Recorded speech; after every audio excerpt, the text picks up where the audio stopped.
மாண்புமிகு முதலமைச்சர் ஜோசப் விஜய் அவர்களின் 100வது நாள் ஆட்சி மக்கள் நல ஆட்சியாகவும் மாற்றத்தை நோக்கிய பயணமாகவும் வெற்றி நடை போடுகிறது. ஹாலிடேஸ்னாலே அது நம்ம ஜிடி ஹாலிடேஸ் தான். GT holidays, South India's #1 travel brand. You know you are special when you're with GT Holidays. Aadhan cinema நேயர்களுக்கு வணக்கம். இந்தியன் கிரிக்கெட் ஃபேன்ஸ்க்கு ரொம்ப நாள் கழிச்சு ஒரு பயங்கர ஹாப்பியான நியூஸ். எஸ், ஸ்ரீலங்கா கூட ஃபர்ஸ்ட் டெஸ்ட் மேட்ச் அவங்க கிரவுண்டில் ஜெயிச்சிருக்கோம். ஸோ அந்த மேட்சை பற்றி நிறைய டீட்டெயிலாக டிஸ்கஸ் பண்ணுறதுக்காக இன்றைக்கி நம்மளோட இணைஞ்சிருக்கார் கிரிக்கெட் அனலிஸ்ட் கல்யாண ராமன் அவர்கள். சார் வணக்கம். சார் வணக்கம் பாலு. சார், இப்போது ஸ்ரீலங்கா கிட்ட அவங்க ஹோமில் ஜெயிச்சிருக்கோம். இது வந்து ஸ்ரீலங்கா தானே அப்படின்னா நம்ம அண்டர் எஸ்டிமேட் பண்ண முடியாது. ஏன்னா பங்களாதேஷ் வந்து ஆஸ்திரேலியாவில் அவங்கள ஜெயிச்சிருக்காங்க. ஸோ இன்றைக்கி எந்த கிரிக்கெட்டிங் நேஷனுமே அண்டர் எஸ்டிமேட் பண்ணக்கூடிய நேஷன் கிடையாது. அப்படி இருக்கும்போது இந்தியாவுக்கு இந்த வெற்றிங்கிறது எவ்வளோ முக்கியமான வெற்றி? இந்த மேட்ச் எப்படி பார்க்குறீங்க? முக்கியமான விஷயத்தோட ஸ்டார்ட் பண்ணியிருக்கீங்க. யாரையும் அண்டர் எஸ்டிமேட் பண்ணக்கூடாதுங்கிறது சரியாக சொன்னீங்க. அது எந்த ஸ்போர்ட்ஸ்லையும் அப்படி தான், பட் கிரிக்கெட்டில் ரொம்ப முக்கியமாக அப்படி அந்த மாதிரி ஸ்டேஜுக்கு வந்தாச்சு நம்ம. அப்போ அதுவும் பங்களாதேஷ் என்ன அது அப்படியே காதை ஊற்றி இது பண்ணிட்ட மாதிரி இருந்தது. அந்த மாதிரி அந்த அளவுக்கு ஈஸியாக கம்ஃபர்டபுளாக ஜெயித்தாங்க. அந்த மாதிரி இந்த கண்டிஷன்ஸில் பார்க்கச்சே இப்போ வந்து இந்தியாவோட இந்த விக்டரி வந்து ரொம்ப முக்கியமான, தேவையான அண்டு சந்தோஷப்பட வேண்டிய, ஒரு பாராட்டப்பட வேண்டிய, ஒரு கொண்டாடப்பட வேண்டிய வின்னு. அதில் ஒன்றும் டவுட்டே இல்லை. என்ன நமக்கும் நம்மளோட பேக்ரவுண்டும் பார்த்தீங்கன்னா 2 சீரீஸ் வந்து இதே சப்கான்டினென்ட் கைண்ட் ஆஃப் கண்டிஷன்ஸில் ஒயிட் வாஷ் ஆகிருக்கோம் நம்ம. ஸோ அதெல்லாமும் பார்க்க செய்வோம். எப்படி இருந்தாலும் இந்தியாவுக்கு பெரிய இது. அதுவும் நியூ கேப்டன் இப்போ ஆல்மோஸ்ட் 2 வருஷமாக இருக்கார், 1.5 வருஷம் ஆகிட்டு. யங் கேப்டனுக்கு இது பெரிய ஒரு டானிக் இது. ஓகே. ஸோ அதனால் இதை வந்து ரொம்ப மகிழ்ச்சியாக கொண்டாடப்பட வேண்டிய விஷயம்தான். அதில் ஒன்றும் டவுட்டே இல்லை. ஓகே, ஹீரோஸ் பற்றி பேசிடல இந்த மேட்ச்சில். ஃபர்ஸ்ட் ஹீரோ நான் பேசணும்னு நினைக்கிறது தேவ்தத் படிக்கல். நீங்கள் கரெக்டாக சொன்னீங்க, தேவ்தத் படிக்கல் கண்டிப்பாக இருந்தே ஆகணும். ஏன்னா ப்ராக்டிஸ் மேட்ச்சில் அவ்வளோ சூப்பராக பெர்ஃபார்ம் பண்ணியிருக்காருன்ட்டு. நிறைய பேருக்கு ப்ராக்டிஸ் மேட்ச்சில் ஒரு ஃப்ரீயான மென்டாலிட்டியோடு ஆடுவாங்க. பட் அதே இன்டர்நேஷ்னல்ஸ் அப்படின்னு வரும்போது கொஞ்சம் அவங்களோட இது மாறும். பட் தேவ்தத் படிக்கல் அங்கே இது பண்ணது, ஐபிஎல்லுக்கு இருந்ததை, ப்ராக்டிஸ் மேட்ச்சில் இருந்ததை அப்படியே கேரி ஆன் பண்ணியிருக்கிறாரு. என்ன மாதிரியான ஃபார்மில் இருக்கிறாரு தேவ்தத் படிக்கல்? இல்லை, ஒரு ஆட்டிடியூடு ரொம்ப நல்ல ஆட்டிடியூடாக இருக்குது அவருக்கு. அவர் spend lot of time in ராகுல் டிராவிட். ஓகே. ராகுல் டிராவிடோட ஒரு இன்டராக்ஷன் பண்ணி அவர் போட்டிருக்காரு. இன்றைக்கி பேப்பரில் வந்திருக்கு. ஹி ஹஸ் இன்டராக்டட் வித் ராகுல் Dravid to know about test cricket, red ball கிரிக்கெட்டில் எந்த அப்ரோச்சில் ஆடணும் அப்படிங்கிறது அவர் டிஸ்கஸ் பண்ணியிருக்காரு. அதுதான் எனக்கு ரொம்ப வேல்யூபுளாக இருந்தது அப்படின்னு சொல்லியிருக்காரு அவர். ஓகே. ஸோ அவர் வந்து ஒரு ரைட் ஃப்ரேம் ஆஃப் மைண்டில் என்டர் பண்ணியிருக்காரு. ரீசெண்டாக ஒன்றும் ஒயிட் பால் கிரிக்கெட் ரொம்ப ஆடலை அவர். ஐபிஎலுக்கு அப்புறம் ஒன்றும் ஒயிட் பால் கிரிக்கெட் ஆடல. இந்தியாவுக்கு is not considered for both in T20 format and 50 over format. அதெல்லாம் ஒரு நல்ல விஷயங்களாக வந்திருக்கு. நான் ஒரு வாட்டி நம்ம டிஸ்கஷனில் சொன்னேன், படிக்கல் அப்படி தான் அது கொண்டு வராங்க போல இருக்கு. படிக்கலையும் சுதர்ஷன் 2 பேரையுமே டெலிபரேட்டாக அவங்க வந்து ரெட் பால் கிரிக்கெட்டில் தான் குரூப் பண்ணணும்னு பண்ணிட்டு இருக்காங்க. அதுக்கு வர வேண்டிய ஒரு நல்ல வெகுமதி வந்துடுது இந்தியாவுக்கு. அது பெரிய விஷயம். நீங்கள் ஒரு முக்கியமான விஷயம் தேவ படிக்கலை சொல்லிட்டு போவோம் நம்ம அடுத்ததுக்கு. தேவ படிக்கலுடைய இன்னிங்ஸ் வந்து வேல்யூபிள் இன்னிங்ஸ். அவர் மட்டும் வேறு ஏதாவது கண்டிஷன்ஸில் ஆடுறாரா, வேறு ஏதாவது கிரவுண்டில் ஆடுறாரா அப்படிங்கிற மாதிரி ஆயிடுச்சு. அந்த அளவுக்கு ஈஸியாக இருந்தார் ஸ்பின்னை. அப்படியே பேக் ஃபுட்லேயே இருந்துருக்காரு. அவர் வந்து is not jumping out of the crease. அவருக்கு ஆனால் லாங் ரீச் இருக்குது. அதனால் வந்து ஒரு ஸ்டெப் வச்சாருன்னா ஒரு லென்த்தை வந்து ஷார்டன் பண்ண முடியுது அவரால், ஆர் கரெக்டாக போக முடியுது. பட் அவர் வந்து ப்ரொடாமினென்ட்லி பேக் ஃபுட் பிளேயராக இருக்கார். ஸ்பின் போலிங் எடுத்து, ஃபாஸ்ட் போலிங் எடுத்து ஒரு லெஃப்ட் பேக் ஃபுட்லேயே ஆடுறவங்க நிறைய பேர் இருக்காங்க. பட் ஸ்பின்னை வந்து பேக் ஃபுட்லேயே ஆடிட்டு இருப்பாங்க. அவங்க பேக் ஃபுட் ஆட அவங்க தூக்கி போட ஆரம்பிப்பாங்க. அப்போ வந்து அடிக்க ஆரம்பிச்சிருவாங்க. அதுமாரி நிறைய கவர் டிரைவ்ஸ், நிறைய on drives and again spinners looked at most டிஸ்மிஸே ஆகாத மாதிரி இருந்தார். ஒரு பீரியட்லலாம் அப்படி இருந்தார். கோர்ஸ் ஆட் பால்ஸ் பீட்டன்லாம் ஆனார். பட் அவருடைய இன்னிங்ஸ் வந்து வெரி வேல்யூபிள் இன்னிங்ஸு. இது வந்து ஒரு இந்தியா ஹேண்ட்லிங் ஸ்பின் போலிங், ஆப்போனன்ட்ஸோட ஸ்பின் போலிங்கை ஒரு வேறு விதமான ஒரு அர்த்தத்தை கொடுத்துருக்காரு. எனக்கு ஒரு ஃபீலிங். இதை பார்த்து மீதி எக்ஸ்பீரியன்ஸ் கிரிக்கெட்டர் கூட லேர்ன் ஃப்ரம் ஹிம். ஓகே. அவருடைய ஹைட்டு, அவருடைய லெஃப்ட் ஹேண்டட் இது பேட்டிங், அது ஒரு அட்வான்டேஜ். அதை நல்லா யூஸ் பண்ணிட்டாரு. ஸோ இவர் வந்து ஒரு புதிய பரிமாணத்தை கொடுத்துருக்காரோ இந்தியன் கிரிக்கெட் பேட்டிங்க்கு அப்படின்னு எனக்கு ஒரு தோன்றது. ஓகே, ஹட்ஸ் ஆஃப் டீம், அவருக்கு ஒரு பெரிய சல்யூட் தான். சூப்பர். நம்ம இந்த எபிசோடுக்கு முன்னாடி பேசியிருந்தோம் இல்லை, இந்த ஸ்பின்னை எப்படி டேக்கிள் பண்ண போகிறாங்க, இந்த ஸ்பின்னை யாரெல்லாம் ஒழுங்காக ஆட போகிறாங்கிறத பற்றி பேசும்போது நீங்கள் சர்ஃபராஸ் கான் சொன்னீங்க, பட் அவருக்குமே கூட ஒரு வாய்ப்பு கிடைக்கல. துருஜுரல் கொடுத்துருந்தாங்க. அந்த மாதிரி கேஎல் ராகுல் ஒரு முக்கியமான ஆளாக சொல்லியிருந்தீங்க. இந்த மேட்ச்சில் அதே மாதிரி நீங்கள் சொன்ன மாதிரி கேஎல் ராகுல் ஆடி இருக்காரு. அண்ட் அகைன் அந்த கர்நாடகா பாண்ட் அப்படிங்கிறது கேஎல் ராகுலுக்கும் தேவ்தத் படிக்கலுக்கும் அங்கேருந்து சில லேர்னிங்ஸ் வந்திருக்கும். ஏன்னா இவரோட லெஃப்ட் ஹேண்ட் வெர்ஷன் மாதிரி தான் தேவ்தத் படிக்கல் இருந்திருக்காரு. இவங்க இந்த காம்போஸ் எப்படி அலைனா இருக்குன்னு நினைக்கிறீங்க? ரொம்ப ரொம்ப நல்லா வந்திருக்கு, நல்ல கெமிஸ்ட்ரி. அவரே சொல்லியிருக்காரு, தேவ் படிக்கல் தன்னோட இன்டர்வியூவில் சொல்லியிருக்காரு, நானும் ராகுலும் வந்து கர்நாடகாவுக்கு அழைச்சவே 2 பேரும் டிஸ்கஸ் பண்ணிட்டு ஆடுவோம். அவர் ஸ்ட்ரைக் அவருடைய சேர்ந்து அடைச்சே எனக்கு வந்து நிறைய இது ரொம்ப யூஸ்ஃபுல்லாக இருக்குது. அவருடைய அட்வைஸு, அவருடைய வே ஆஃப் பேட்டிங். நான் வந்து என்னோட டெம்போ வேறு, அவரோட டெம்போ வேறு ஆடுறது. பட் என்னோட டெம்போ நான் அடைச்சி அவர் வந்து அழகாக எனக்கு வந்து சப்போர்ட் பண்ணி ஆடிருக்காரு. கர்நாடகாவுக்கும் அப்படி தான் ஆடிருக்காரு. அது அப்படியே இந்த டெஸ்ட் மேட்ச்சில் நடந்தது. அது அந்த விஷயத்தை பொறுத்தவரைக்கும் நான் ரொம்ப லக்கி அப்படின்னு சொல்லியிருக்காரு. ஆமாம், லக் பிளேஸ் அ வைட்டல் பார்ட். ஸோ அவருக்கு அந்த லக் அமைஞ்சிருக்கு. அவருடைய ஆல்மோஸ்ட் லைக் அ மென்டார் தான் அவருக்கு. இவரோட ஒரு 5-6 வருஷம் சீனியர். அண்டு அவர் வந்து veteran of so many battles. அவர் ராகுல் வந்து is probably one of the best batsman Indian கிரிக்கெட்டில். அந்த யாரோட வரனா பெரிய டாப் பிளேயரோட கம்பேர் பண்ணலாம். பட் ஸ்டாட்டிஸ்டிக்ஸ் படி அவருடைய பர்ஃபார்மன்ஸ் வந்து சில நேரத்தில் ரொம்ப டிசப்பாயிண்டிங்காக இருந்து ஆவரேஜ் ரொம்ப நாளுக்கு வந்து 32-33 தான் ஆவரேஜ். இப்போ தான் ஒரு வருஷமாக கன்சிஸ்டண்ட்டாக ஆடி அவரோட ஆவரேஜே டெஸ்ட் கிரிக்கெட் ஆவரேஜே 40க்கு மேலே வந்திருக்கு. அது வந்து ஆனால் அவருடைய 45-50 அதுமாரி டண்டுல்கர் மாதிரியோ, டிராவிட் மாதிரியோ, சேவாக் மாதிரியோ அந்த மாதிரி ஆவரேஜில் இருக்க வேண்டிய கிரிக்கெட்டர் தான் அவர். அந்த அளவுக்கு டேலண்டட் கிரிக்கெட்டர். 2 இன்னிங்ஸில் ஆடி காமிச்சிட்டாரு. ஆமாம், ஒன்லி திங் அவர் வந்து செகண்ட் இன்னிங்ஸில் இன்னும் ரொம்ப எக்ஸ்டெண்டடாக ஆடி இருக்கலாம். ரொம்ப நல்லா ஆடிந்தார். ரொம்ப நல்லா ஆடிட்டனாலே அவுட் ஆகிட்டார். அது ஒரு மாதிரி கொஞ்சம் ஒரு டச் ஓவர் கான்ஃபிடென்ஸில் அந்த அகென்ஸ்ட் ஸ்பின் அடிக்க போய் பண்ணார். ஒரு விதத்தில் அப்படியும் பார்க்கலாம். இன்னொரு விஷயத்தில் 3rd gear 4th gearல கார் ஓட்டச்சே திடீர்னு 5th gearல ஓட்டின மாதிரி அந்த ஷாட் ஆடினாரு. ஒருவேளை அண்டர் இன்ஸ்ட்ரக்ஷன் ஆனாரான்னு தெரியாது. ஏன்னா they wanted some runs, quick runs also. They wanted a lead of 400+ and possibly they wanted Sri Lanka to bat after tea on the 4th day. So அது almost achieve பண்ணாங்க. அப்புறம் அது வேறு விஷயம். அது thanks to Rishabh Pant. So நல்ல ராகுலோடைய batting ரொம்ப நல்லா இருந்தது. முக்கியமாக நம்ம ஜூரல் ஒரு இன்னிங்ஸ் நல்லா ஆடிட்டார். செகண்ட் இன்னிங்ஸில் அவுட் ஆனது ரொம்ப டிசப்பாயின்மெண்ட். ரொம்ப சாஃப்ட் டிஸ்மிசல், ரொம்ப கேஷுவலாக ஆன மாதிரி இருந்தது. ஏதோ போகிற down the leg side ball, bouncer கூட கிடையாது அது. It's a half tracker going down the leg side. அதை போய் என்னமோ அப்படியே ரொம்ப ஒரு மாதிரி டிஸ்இன்ட்ரெக்டடாக ரொம்ப ஒரு சீரியஸ்னஸ் எல்லாம் ஆடின மாதிரி இருந்தது. அதெல்லாம் வந்து கண்டிக்கணும். இதுமாரி க்ரூஷியல் டயத்தில் அவுட் ஆகிட்டு நேற்று வந்து ஒரு டேஞ்சர் இருந்து கொலாப்ஸ் 120-130 ஆல் அவுட் ஆயிருந்தாங்கன்னு வச்சுங்களேன். அப்போது வந்து 310 to win வச்சுங்களேன். அது வந்து வேறு மாதிரி போயிருக்கும். ஜெயிச்சிருக்கலாம், அப்பவும் ஜெயிச்சிருப்போம். என்ன டெஃபரெண்ட்லாக pitch is assisting spinners. But நம்ம பார்த்தோம் நடுவில் பார்ட்னர்ஷிப் வரைச்சே நமக்கே டென்ஷன் இருந்ததா இல்லையா? அது ஃபஸ்ட்டு இன்றைக்கி மார்னிங் ஆடச்சே ரொம்ப நல்லா ஆடினாங்க. கேப்டனும் இந்த இவரும் ரொம்ப நல்லா ஆடினார். ஸோ அவங்களுக்கு லேட் மிடில் ஆர்டர் நல்லா இருக்குது. அது அப்புறம் பேசுவோம் நம்ம.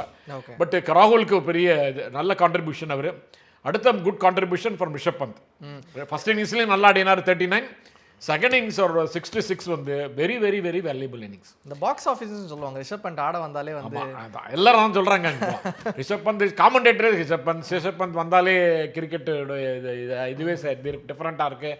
All the Sri Lankan commentators particularly they were always talking very high of Rishabh Pant in different ways and he took the match away. Okay. அதான் நேற்று படிக்கல் ஒரு இன்டர்வியூவில் அவரே நேற்று சொல்லியிருக்காரு, நான் ஆடினா எல்லாம் ஓகே, பட் படிக்கல் இல்லை அவர் ஆடாமல் பாருங்களேன். ஒரு -66 போடுங்களேன் நீங்கள் அந்த ஸ்கோரை 193ல் அச்சீவபிளாக இருந்திருக்கும். அதனால போலிங்கே டென்ஷனாக தான் ஆரம்பிப்பாங்க. எல்லாருக்கும் ஒரு இது ரன் கொடுக்கூடாதுங்கிற ஒரு மென்டாலிட்டி வந்துடும். 300 தான் சேஸ் பண்ணுறாங்கன்னு வச்சுங்களேன். ஸோ நம்ம வந்து டைட்டாக போடணும். க்ளோஸ் இன் ஃபீல்டிங் 3 பேருக்கு 2 பேருக்கு மேலே போட முடியாது. அதுமாரிலாம் ஆகிடும். ஸோ அதெல்லாம் இல்லாமல் ஓரளவுக்கு கம்ஃபர்ட் ஜோனில் இருந்ததுக்கு காரணம் ரிஷப் பந்த். அவருக்கு ரொம்ப தேவையான இது ஆட்டம் அது. அவர் பாவம் has lost his place in the 50 ஒரு match 50 over format, has lost his place in the T20 format. அவருமே முழு டெஸ்ட் பிளேயருக்கா க்ரூம் ஆகிற கட்டாயத்துக்கு வந்து அதுவே ஒரு அட்வான்டேஜ் அப்படிச்சு. ஆமாம் ஆமாம். இப்போ நீங்கள் பார்த்தீங்கன்னா சக்ஸஸ் ஆனவங்க எல்லாருமே ரெட் பால் கிரிக்கெட் ஆடிட்டு இருக்கவங்க, ஒயிட் பாலில் ரொம்ப ஆடாதவங்க. ரிஷப் பந்த் லாஸ்ட் 1 இயராக ஐபிஎல்லை தவிர எந்த இதுவும் இந்தியாவுக்கு ஆடலை. தேவ் படிக்கல் ஆடலை. மானவ் சுத்தார் போலிங் போட்டவர், அவரும் ஆடலை. துருவ் ஜுரேல். ஆமாம். ஈவன் இவர் முகமது சிராஜை கூட இப்போ வந்து ஒயிட் பால் கிரிக்கெட்லேருந்து ஒரு 6 மாதம் ஒதுக்கி வச்சுருக்காங்க. ஐபிஎல் ஆனதுக்கப்புறம் 2 சீரீஸில் 3 சீரீஸில் அவர் ஒதுக்கி வச்சுருக்காங்க. அவர் எப்போ வேணால் கூப்பிடுவாங்க, அவரெல்லாம் எப்போ வேணால் கூப்பிட்டுக்கலாம். அவர் திரும்பி வந்துடுவார். அவரும் பாருங்க 2 மினிட்ஸ்லையும் ஒரு விக்கெட் ஃபர்ஸ்ட் விக்கெட்டை கான்ட்ரிபியூட் பண்ணிட்டாரு. ஆமாம். அண்டு ஸோ முக்கியமான ஒரு ரெண்டு டிசப்பாயின்மெண்ட் என்னென்னா சுப்மான் கில்லோடைய 2 இன்னிங்ஸ் ஃபெயிலியர். ஓகே. நான் சொல்லிகிட்டே இருந்தேன் அவர் ஸ்பின் ஆடுறது வந்து கொஞ்சம் கேள்விக்குறி தான் அப்படின்னு. அது மாதிரி தான் ஆச்சு. நல்லா ஸ்டார்ட் பண்ணார் ஃபஸ்ட் இன்னிங்ஸில், பட் அகெயின்ஸ்ட் ரன் அப்பில் அவுட் ஆகிட்டார். செகண்ட் இன்னிங்ஸில் அஃப்கோர்ஸ் கொஞ்சம் ஃபாஸ்ட்டாக ரன் வேணுங்கிறதுனால அவர் அடிக்க போய் அவுட் ஆகிட்டார். But no excuse. Okay. He should contribute. Win பண்ணனால இந்த வாட்டி அவரோட பேட்டிங் ஃபெயிலியர் மறந்துடுவாங்க. ஓகே. பட் டிஃபீட் ஆகி அவர் பேட்டிங் ஃபெயிலியர் ஆச்சுன்னா everybody will start screaming and shouting. கண்டிப்பாக. ஸோ அவர் வந்து he should look after his form and should contribute to Indian team batting. And ஜெய்ஷ்வாலுடைய performance தேவையில்லாமல் ரன் அவுட் ஆனது அது ஒன்று. அதேமாரி ஆறாரு, அதேமாரி அடிக்கடி 1-2 தடவை இதுக்கு முன்னாடி பார்த்துருக்கேன். அண்ட் செகண்ட் இன்னிங்ஸில் ரொம்ப இரஸ்பான்சிபிள். ஃபஸ்ட்டு ஓவர்லேயே அதேமாரி ரேஷ் கட்டு ஒரு 2 பால் வந்து பார்த்து ஆடிட்டு அப்புறம் கூட ஆடிருக்கலாம். இதெல்லாம் வந்து தேவையில்லாத ஒரு கிரைசிஸ் தானே. அது ஒரு ப்ரெஷர் கிரியேட் பண்ணி 0 for 1 ஆரம்பித்தா ஒரு மொமெண்டமே போயிடுறது டீமுக்கு. அண்ட் ஜுரலோடைய second innings performance is very disappointing. அவர் இந்த யங் ஏஜில் இதேமாரி அவரெல்லாம் அந்தமாரி ஆட வர்றதெல்லாம் கண்டிக்கணும் அதை. ஓகே. ஸோ அவர் வந்து is under trial. Okay. Okay. Number 6 பிளேஸில் இப்போ சாய் சுதர்ஷன் வந்துட்டாருன்னா சாய் சுதர்ஷன் டெஃபினட்டாக will be considered again. You will not be dumped. Okay. இப்போ துருவ் ஜுரேல் வந்து ஃபர்ஸ்ட் ஆஃப் வந்து 50 அடிக்கிறாருன்னா ஃபர்ஸ்ட் ஆஃப் ட்ராக் வந்து நமக்கு ஹெல்ப் பண்ணுது, அதனால அடிக்கிறாரு. ஒரு ட்ராக் கஷ்டமா மாறும்போது அவர் வந்து ஆனால் second innings performance very disappointing. Okay. அவர் ஆடிக்கணும். ஆடினா ஒரு இதுவே ஸ்டெடியாக இருந்திருந்தேன்னு ஸ்கோர் 420 ரன் டார்கெட் வச்சிருக்கலாம். ஆக்சுவலி இந்த இடத்துல தான் நம்மளுக்கு ரிஷப் பண்டோட அருமை என்னன்னு தெரியுது. ட்ராக் எவ்வளோ கஷ்டமானாலும் தன்னோட கேமை வந்து காம்ப்ரமைஸே பண்ணிக்காம ஒரு பிளேயர். நான் வந்து I am a great fan of Rishabh Pant. Okay. நிறைய பேர் வந்து ரிஷப் பந்த் வந்து இரஸ்பான்ஸ் அதுக்கு அவர் அவுட் ஆகச்சே ஒரு இரஸ்பான்சிபிள் அவுட் ஆகிற மாதிரி தான் இருக்கும். பட் அவர் மாரி ஃப்ரீயாக ஆடுறதுனால தான் அதுமாரி ரன் வருது. அதேமாரி ஆடச்சே அப்படி தான், ரிஸ்க் எடுக்கச்சே அப்படி தான் ஆகும். ஸோ உங்களுக்கு சக்ஸஸ் என்ன ஃபார்மேட்டில் கிடைக்குமோ ஃபெயிலியரும் அதே ஃபார்மேட்டில் தான் கிடைக்கும்னு சொல்ல கிடைக்கிறது. அதுக்கெல்லாம் ஆனால் அவர் வந்து குறை சொல்லி is a match winner, is a game changer and he has done it. அவர் இப்போ ஒரு 80 90 100 டெஸ்டோடைய கரியரில் ஒரு மேட்ச் வின் பண்ணி கொடுத்த கிரிக்கெட்டரோட கம்பேர் பண்ணிச்சு ஒரு 40 டெஸ்ட்லேயே பண்ணியிருப்பாரு. ஓகே. ஓகே. அவ்வளோ கான்ட்ரிபியூட் பண்ணியிருக்காரு. அதுவும் ஃபாரின் சாயிலெல்லாம் கான்ட்ரிபியூட் பண்ணியிருக்காரு. And whole opponents R afraid. Even cricket, those who watch the game, they enjoy the game. But some of us are always criticizing him. That is what cricket goes about. எல்லாரோடைய view important. எல்லாரோடைய இதுவும் everybody has got their own view, their knowledge about cricket. அப்படி தான் பேசுவாங்க. But he's a part and parcel of an Indian team. In fact, I am very much expecting him to make a comeback in white ball cricket very soon. Okay. அந்த அளவு talented cricketer. International லெவலில் அவருடைய ஒரு impact வந்து ஒரு so good that we have to think of bringing him back. அது பெரிய முக்கியமான விஷயம். அது சில பேர் வந்தால் அப்படி லாய்டு அப்படின்னு இருந்தால் லாய்டுலாம் நீங்கள் பாருங்கள், கிளைவ் லாய்டுன்னு ஒருத்தர் இருந்தார், டக் வால்டர்ஸ்னு ஒருத்தர் இருந்தார் ஆஸ்திரேலியாவில். அதேமாரி இமீடியட்டாக எனக்கு ஞாபகம் வருது சொல்கிறேன். அதுமாரி 4-5 கிரிக்கெட்டர் இருந்திருக்காங்க அதேமாரி கேட்டகரியில் வரவர். Game change. ஓகே. ஒரு ஒரு ஒரு ஒரு தோக்கிற மாதிரி இருக்கிற ஸ்டேஜ் அப்படியே டாப்பிள் பண்ணிடுவாங்க அவங்களுடைய கேம், அவங்களுடைய 1 hour கேமில். அதேமாரி கிரிக்கெட்டர் வேறு, அதெல்லாம் வெரி ரேர். அதேமாரி ஆடச்சே அப்படி தான் இருக்கும். அதுமாரி அவுட் ஆனாலும் அவுட் ஆனது தான். பட் அவரால் ஒரு 5 மேட்ச்சுக்கு ஒரு தடவை ஒரு மேட்சை ஜெயிச்சு கொடுக்க முடியும் சிங்கிள் இண்டிவிஜுவல் எஃபர்ட்னால. அதுமாரி cricketer hats off team. I'm very happy that he succeeded. அவ்வளோதான், இந்த மேட்ச்சு ஜெயித்த இது பண்ணான்னு ரிஷப் பந்தை தூக்கணும் அது இது ஆரம்பிச்சிருப்பாங்க எல்லாரும். அது இப்போவும் சொல்லுவாங்க 66 போய் அவுட் ஆகிட்டு போயிட்டார் அப்படின்வாங்க, அதுவும் இருக்குது. பட்டு தட்ஸ் வாட் சொல்கிறேன். ஓகே. நல்ல is a very very very good valuable cricketer sir for India. Okay. Batting டிபார்ட்மெண்ட்டோட கோர் ஹீரோ அண்ட் கான்ட்ரிபியூட் பண்ண மற்ற ஹீரோஸ் பற்றியும் பேசணும். பவுலிங்கில் ஒரு மிகப்பெரிய ஹீரோ பற்றி பேசி ஆகணும். மானவ் சுத்தர் அவருக்கு இருக்கிற வயசுக்கு, அவருக்கு இருக்கிற எக்ஸ்பீரியன்ஸ்க்கு அந்த பவுலிங் யூனிட்டே கண்ட்ரோல் எடுத்துக்கிட்டு ஒன்று பண்ணுறாருல, ஒரு மேஜிக் பண்ணுறாருல. இந்த மேட்ச் மட்டும் பண்ணல, ப்ரீவியஸாகவும் பண்ணியிருக்காரு, தொடர்ந்து அதை பண்ணிட்டு இருக்காரு. ஆனால் மானவ் சுத்தர் யார், ஐபிஎல் பார்க்குற கிட்ஸுக்கு அவர் யாருனே தெரியாது. யார் அவர், எங்கே இருந்தார், எப்படி இருந்து வந்தார், இப்போ என்ன டீம் திடீர்னு வந்து இவ்வளோ கான்ட்ரிபியூட் பண்ணுறாரு. மேட்ச் நம்ம சொன்னால் அந்த மேட்ச் வின்னர் அப்படிங்கிற பாயிண்ட் வந்து bowling டிபார்ட்மெண்ட்டில் பண்ணி தராரு. யார் சார் அவர்? இந்த கேள்வி வந்து செலக்டர்ஸ் எல்லாம் கிரிட்டிசைஸ் பண்ணிட்டே இருக்காங்களே சில பேர் அடிக்கடி. அவங்கள கேட்கணும் எப்படி செலக்டர்ஸ் எடுத்தாங்க domestic performance. So domestic performance is always rewarded. ஒரு ஸ்டேஜாக தான் கொண்டு வருவாங்க. பட் இவர் வந்து எக்ஸப்ஷனலி குட் பர்ஃபார்மன்ஸ்னால ஒரு 2-3 பேரை பைபாஸ் பண்ணி இப்போ லெஃப்ட் ஆர்ம் ஸ்பின்னர்ஸ் வேற யார் இருக்கா டொமஸ்டிக் கிரிக்கெட்டில் சக்ஸஸ்ஃபுல்லாக? ஷாய் கிஷோர். ஆனால் அவர் வந்து போன சீசன் சரியாக ஆடலை. அவர் இன்ஜுரினால 4-5 மேட்ச் உட்காந்துருந்தனால அவருடைய பர்ஃபார்மன்ஸே ரொம்ப இதுவாக போயிடுச்சு. அதேமாரி ஷபாஷ் அகமது, அவர் வந்து அவருடைய பர்ஃபார்மன்ஸும் போன சீசன் நல்லா இல்லை. இவர் வந்து நான் போன வாட்டி நம்ம பேசணும், ஆப்கானிஸ்தான் சீரிஸ் போது பேசணும். He is really bringing lot of, he is imparting lot of spin. He is a old timer. Okay, அதாவது ஓல்ட் டைம் ஸ்பின்னர். செகண்டுக்கு அதிக ரொட்டேஷன் பண்றாரு. I would say is a special classical spinner. Okay, இந்த mould of say Prasanna Venkataraghavan. அதுக்கப்புறம் left arm ஸ்பின்னரில் பார்த்தோம்னா அதே மாதிரி classical bowling போட்டவர் மணிந்தர் சிங் போட்டார் கொஞ்சம் ஷார்ட் பீரியடு. அவர் ஆனால் கொஞ்சம் ஃபேட் அவுட் ஆயிட்டாரு. மீதி வெங்கடபதி ராஜு அவெல்லாம் இருந்தார். But Ravi Shastri is not a genuine இந்த ஸ்பின்னர் கிடையாது. அவரும் ரவீந்திர ஜடேஜா 350 விக்கெட் எடுத்தவர். ஆனால் அவர் வந்து கிளாசிக்கல் ஸ்பின்னர் இல்லை. ஓகே, அவர் வந்து is accurate precision, accurate bowler. Okay, அப்படியே nagging length, line and length and slight variation இந்த பேஸ் அண்ட் ஸ்பீடாக போட்டுருவார். அதெல்லாம் ஒரு advantage. Very steady bowler. And ஒரு இன்னொரு நல்ல bowlerோட அஸ்வினோட சேர்ந்து போடச்சே அவருக்கு வந்து விக்கெட் இன்னும் ஜஸ்தியாக கூட விழும். ஏன்னா அஸ்வின் பண்ணுற ப்ரெஷரில் அவருக்கு விக்கெட் விழும். அவர் இவர் பண்ணுற ப்ரெஷரில் இவர் ஒரு ஸ்டடியாக போட்டுருக்காரு. ஆனால் அஸ்வின் அதுமாரி தான் ஈச் ஒரு 2 bowler பேராக போட்டாங்கன்னா spinners line particular they complement each other. So இவர் வந்து is going to be the spearhead of Indian spin attack for another 5-6 days. அதில் ஒன்றும் டவுட்டே இல்லை. Because he has got that skill, he has got that experience now. Experience of playing test cricket வந்தாச்சு அவருக்கு. 2 மேட்ச்லேயே நிறைய experience வந்துட்டு. I think 2 மேட்ச்சில் 17 wicket எடுத்துட்டாரு. 5+2 and 6+4 and 10 wickets haul in a second test match of the career of any cricketer is big thing, very big thing, very big thing, and he has achieved it. So another gift of God to Indian cricket அப்படிங்கிறது தான் என்னுடைய personal feeling. Okay, இந்த மேட்ச்சில் எனக்கு என்ன சந்தோஷமாக இருக்குன்னா நம்ம ஃபைண்டை கண்டுபிடிச்சிக்கிட்டே இருக்கோம். இப்போது நம்ம இது பேசுகிற தேவ்தத் படிக்கலும் சரி, மானவ் சுத்தரும் சரி, அவங்களாம் லாங் ரன் இன்னொரு 10-15 வருஷத்துக்கு விளையாட போகிறவங்க மாதிரி நமக்கு தெரியுறாங்க. எக்ஸாக்ட்லி. பட் மானவ் சுத்தர் பற்றி பேசிகிட்டு இருக்கும்போது ரவீந்திர ஜடேஜாவோட நம்ம குல்தீப் யாதவ் ஷைன் பண்ணல, அந்த டிபார்ட்மெண்ட் பேசுவோம். குல்தீப் யாதவால் என்ன சரி பண்ணிக்க முடியலங்கிறத பற்றி பேசுவோம்.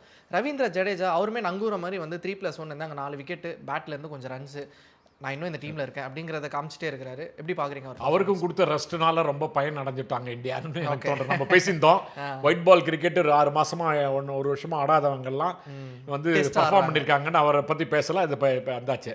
அது ஒரு ரீசன். அஃப்கோர்ஸ் அவர் is very experience cricketer. He knows what his team expect from him. தன்னால் என்ன பண்ண முடியுமோ அதை பண்ணுவார். எப்போவுமே அவர் வந்து ரொம்ப எக்ஸ்பெரிமெண்ட்லாம் பண்ண மாட்டார் bowlingல. அவர் பாட்டுக்கு ஒரே லைன் அண்ட் லென்த்தில் போட்டுகிட்டே இருப்பார். He allows the pitch to do rest அப்படின்வாங்களே. சும்மா அப்படியே இது பண்ணுறேன், வேரியேஷன் பண்ணுறேன், வார்ம் பால் போடுறேன், ஃபாஸ்டர் பால் போடுவார். ஃபாஸ்டர் பால் எப்பாவது ஒரு தரம் போடுவார். சில சமயத்தில் ஃபாஸ்டர் ரவுண்டாகவே போட்டுருப்பார். ஓகே, திடீர்னு ஸ்லோ ரவுண்ட் போடுவார். அது மாதிரிலாம் கூட பண்ணுவார் அவர். அதேமாரி அவர் வந்து ஒரு சப்டியூல் வேரியேஷன் அவருக்கு. அது மாதிரி ஒரு கிரிக்கெட்டர். அவருடைய எக்ஸ்பீரியன்ஸே ரொம்ப வேல்யூபிள். ஃபிட்னஸ், அந்த வயசில் அவருக்கு ஃபிட்னஸ் 37-38 வயசு ஆச்சு அவருக்கும். But is fitness is very good. இந்த மைண்ட்லேயும் அவருக்கு அலர்ட்டாக இருக்காரு, ஃபிசிக்கலாகவும் ஃபிட்டாக இருக்கார். இப்போவும் ஃபீல்டிங் நல்லா தான் பண்ணுறாரு. ஓகே, அந்த ஸ்கொயர் லெக்லேயோ கவர் பாயிண்ட்லோ நிற்பார். Very good in is ground fielding. Is a very good catcher. So what else you want?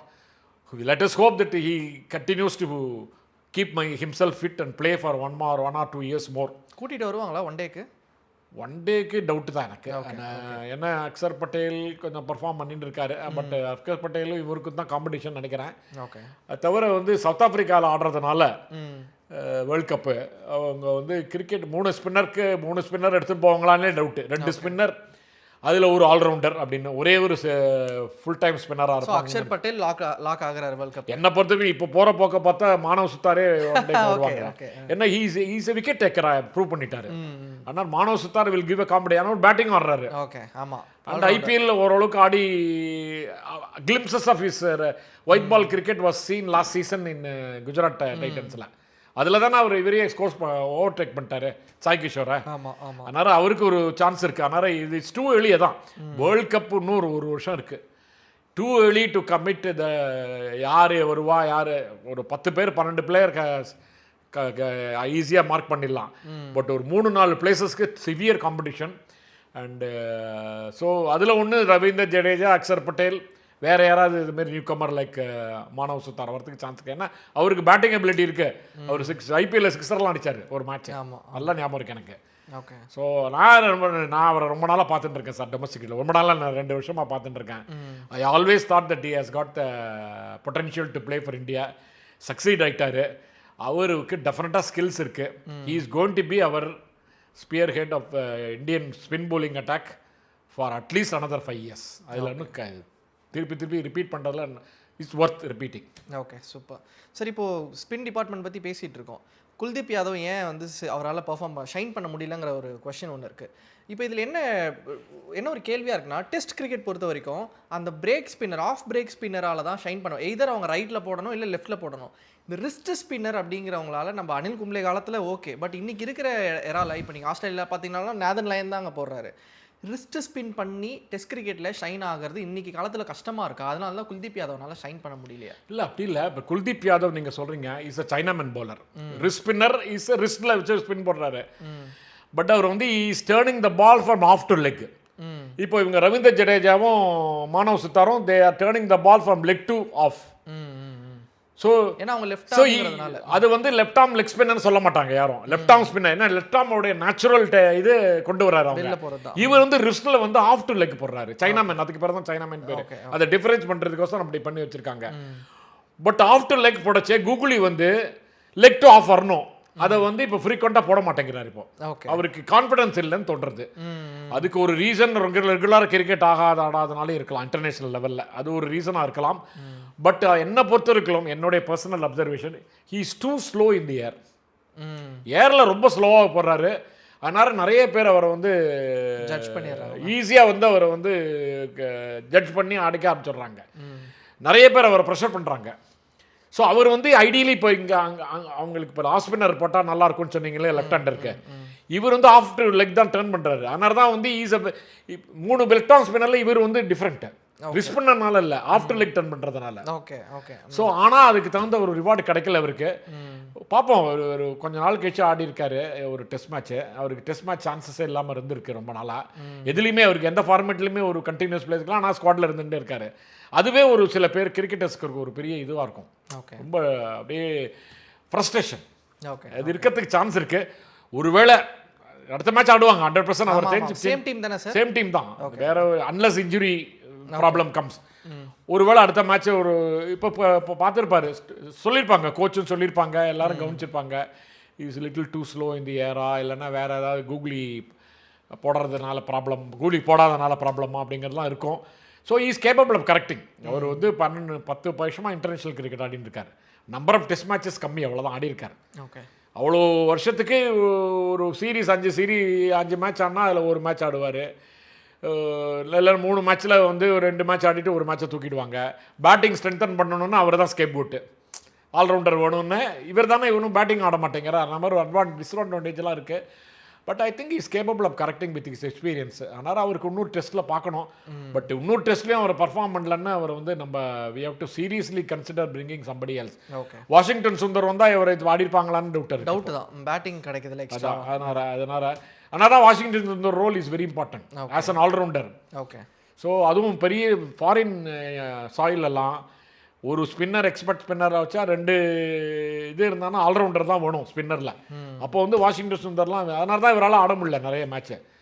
So என்னை பொறுத்த வரைக்கும் ஒரு மேட்ச் வின்னிங் ஸ்பெல் போட்டானோ அடுத்த டெஸ்ட் மேட்ச்சில் ஒரு 5 விக்கெட்ஸ் ஹால், ஒரு மேட்ச் வின்னிங் இல்லைன்னா ஒரு ஒரு டைட்டாக போட முடியல பாருங்கள் அவரால் லீக்ஸ் ரன்ஸ். அது ஒரு டிஸ்அட்வான்டேஜ். அது பரவாயில்ல. If he gets wicket it's fine. ரன்னும் எடுக்காமல் ரன்னும் கொடுக்க விக்கெட் எடுக்காமல் ரன்னும் லீக் பண்ணியிருந்தாருன்னா அது வந்து நோபடி கேன் இது வெயிட். ஸோ அவருக்கு ஒரு க்ரூஷியல் டெஸ்ட் மேட்ச் அடுத்தது. அது அதுதான் அவருடைய கரியருக்கும் சரி இந்தியாவுக்கும் சரி ஓகே அவருடைய next performance is will be closely watched. Okay okay கடைசியாக sir man of the match award Devdutt படிக்கலுக்கு கொடுத்துருக்காங்க. 200 ரன் அடிச்சிருக்காரு, கிட்டத்தட்ட 167 + 44 ஆல்மோஸ்ட் 200 ப்ளஸ். இப்போ இங்கே ஒரு டிபேட் வருது, இங்கே 10 விக்கெட் எடுக்கிற ஒரு பவுலர் 10 விக்கெட் எடுக்கிறது இன்னைக்கு இருக்கிற இன்னைக்கு இருக்கிற எரால ஒரு 10 விக்கெட் எடுக்கிறதுங்கிறது பெரிய அச்சீவ்மெண்ட். அப்படி இருக்கும்போது இந்த 200 பெருசா இல்லை இந்த 10 விக்கெட் பெருசா யார் கொடுத்துருக்கணும் அப்படிங்கிற ஆல்மோஸ்ட் ஈக்குவல் தான் ரெண்டு பர்ஃபார்மன்ஸ் வைஸ். பட் அவர் ஃபர்ஸ்ட் இம்பாக்ட் கிரியேட் பண்ணாரு. ஃபர்ஸ்டே ஃபிக்ஸ் பண்ணிட்டாரு. மேட்ச் ஃபர்ஸ்ட் டேவே அவர் வந்து என்ன எவ்வளோ ஃபர்ஸ்ட் மேட்ச் ஃபர்ஸ்ட் இன்னிங்ஸில் ஃபர்ஸ்ட் டே நாட் அவுட்டாக இருந்தார். On ஸ்கோரில் more then 50% our score பண்ணியிருந்தார். இதெல்லாம் பெரிய இது. And flawless batting and he handle the bowling. அதான் சொன்னேனே, நம்ம ஆரம்பத்திலே சொன்னேன், அவர் ஆடச்சே மட்டும் விக்கெட்டே தனியாக வேற மாதிரி இருக்கிற மாதிரி இருக்கு அப்படின்னு. அந்த அளவுக்கு ஒரு இம்பாக்ட் கிரியேட் பண்ணவர் எப்படி இக்னோர் பண்ண முடியும்? ஒன்லி திங் 2 பேருக்கு ஷேர் கொடுத்துருக்கலாம், அந்த மாதிரி ஆயிருக்கு. Okay we have seen 2 people sharing man of the match and man of the series awardலாம் கூட ஷேர் பண்ணியிருக்காங்க. ஓகே ஓகே இந்தியன்லே ஸ்ரீகாந்த் கபில் தேவும் 20 years பேக் ஒரு 25 years பேக் ஒரு சீரீஸ் ஷேர் பண்ணியிருக்காங்க. ஸோ அதுமாரி பண்ணியிருக்கலாம். ஒருவேளை depends on the I think commentators cum batting coach of the both the teams together இது. பட் இவருடைய தேவ் ஃபுல்லி டிசர்வ்ஸ், அதில் ஒன்றும் ப்ராப்ளம் இல்லை. கொஞ்சம் little feel sorry for Manav Suthar for is இது. அவர் வந்து ஒரு but Manav சுத்தார் definitely is he has announced ஐ ஆம் ஹியர், நான் வந்துட்டேன் அப்படிங்கிற மாதிரி ஒரு இம்பாக்ட் கிரியேட் பண்ணிட்டாரு. அது இந்தியன் கிரிக்கெட்டுக்கு பெரிய பெரிய பெரிய ஒரு வரப்பிரசாதம், அந்த பிரச்சனையே இல்லை. Okay thank you so much sir, உங்கள் நிறைய விஷயங்கள் பகிர்ந்துட்டு. ஒன் மோர் திங் நான் சொல்லிடுவோம், India is in a very advantages position now. 1-0 lead. இப்போ அவங்களுக்கு வந்து இன்னொரு experience cricketer will be last in the next match. Okay தோ சாண்டிமல் அவர் ஃபெயிலியர் ஆகிட்டார் ஃபர்ஸ்ட் இன்னிங்ஸில். செகண்ட் இன்னிங்ஸில் ஆடவே முடியல, அவருக்கு வந்து சப்ஸ்டியூட்டும் ஃபெயிலியர் ஆகிட்டார். இதில் முக்கியமான விஷயம் பார்த்தீங்கன்னா பெரிய பிளேயர்னு 2 டீம்லையும் சேர்த்து பெரிய பிளேயர்னு கன்சிடர் பண்ணவங்க எல்லாரும் ஃபெயிலியர் ஆகிட்டாங்க. Okay okay Chandimal was a failure, Kamindu Mendis was a failure, Shubman Gill was a failure, even Jaiswal is failure தான். ஃபர்ஸ்ட் இன்னிங்ஸில் ஏதோ 30 அடித்தார், அது வேறு விஷயம். ஸோ இவங்கெல்லாம் நான் அடுத்த மேட்ச்சில் பர்ஃபார்ம் பண்ணணும். முக்கியமாக அவங்களுக்கு ரொம்ப பெரிய ட்ராபேக் அது சாண்டிமல் இல்லாதது. ஓகே அவர் தான் அவருடைய மெயின் இது. அவங்கள top order really in trouble now. Okay 2 ஓப்பனர்ஸும் ஃபெயிலியர், ஃபர்ஸ்ட் டவுன் பிளேயரும் ஃபெயிலியர், 2 இன்னிங்ஸ்லேயும் ஒரு very bad start. So lot of things they have to work out. And India அதே டீம் தான் ஆட போகிறாங்க. இந்தியா தான் நமக்கு சொன்ன மாதிரி குல்தீப் யாதவுடைய பர்ஃபார்மன்ஸு, சுப்மான் கில்லுடைய form, Shubman Gill's ability to play spin in spinners helpful wicket it's very important. அதை அவர் வந்து டெஃபினட்டாக அந்த இம்பேக்டை கிரியேட் பண்ணணும். ஜெய்ஸ்வால் ஆடிடுவார், அவர் இஸ் எ குட் கிரிக்கெட்டர். இன்னும் கொஞ்சம் இது பண்ணணும். Jurel also has to show his full இது potential, because he's in the hit list only. He has to share the number 3 or number 6 spot with Dev Padikkal. Now he is head start அவருக்கு. இன்னொன்று வந்து ஜுரல், இன்னொன்று வந்து சர்ஃப்ராஸ். இந்த மூணு பிளேயரும் 2 பிளேஸ்க்கு ஃபைட் பண்ணுறாங்க. அதில் ஒருத்தர் வந்து இதுவாகிடுவாங்க, கம்ப்ளீட்டாக போய் உள்ளே போயிடுவாங்க. ஆஸ்திரேலியாக்கோ சவுத் ஆஃப்ரிக்கா போச்சு, சர்ஃபராஸ் எடுக்க மாட்டாங்க.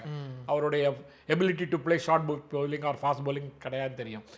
ஸோ ஜுரல் வந்து has to really now take full control of next match. அவர் வந்து அதுமாரி பண்ணால் அவர் இந்தியாவுக்கு நல்லது. அவர் அதான் இந்தியாவுக்கு நம்ம ஒன்று ஈஸியாக 2-0 வின் பண்ணணும், ஒயிட் வாஷ் கொடுக்கணும். Okay let us hope they will do it. Okay okay thank you so much sir, நிறைய இன்சைட் பகிர்ந்துருக்கீங்க. இதே மாதிரி ஒரு ஹாப்பியான செஷனில் நெக்ஸ்ட் மேட்சையும் 2-0 வின் பண்ணிவிட்டு அகைன் மீட் பண்ணுவோம். WTCக்கு ஒரு பெரிய ஹெல்ப்ஃபுல்லாக இருக்கும் இது. Thank you so much sir. நீங்கள் சொல்கிறதெல்லாம் நடக்கிறதுலாம் நடக்கும். நீங்கள் சொன்னீங்க ½ டே முடிஞ்சிடும், 2 மணிக்கு வச்சுக்கலாம் அப்படின்னு சொன்னீங்க. நான் கூட கொஞ்சம் சந்தேகமாக சொன்னேன், இல்லை பாருங்க நீங்கள் அதுமாரி ஆகிடுது. ஓகே ஓகே ஸோ இதே மாதிரி 2-0 பேசுகிறோம் சார் ஒரு episode. Thank you so much sir. நன்றி.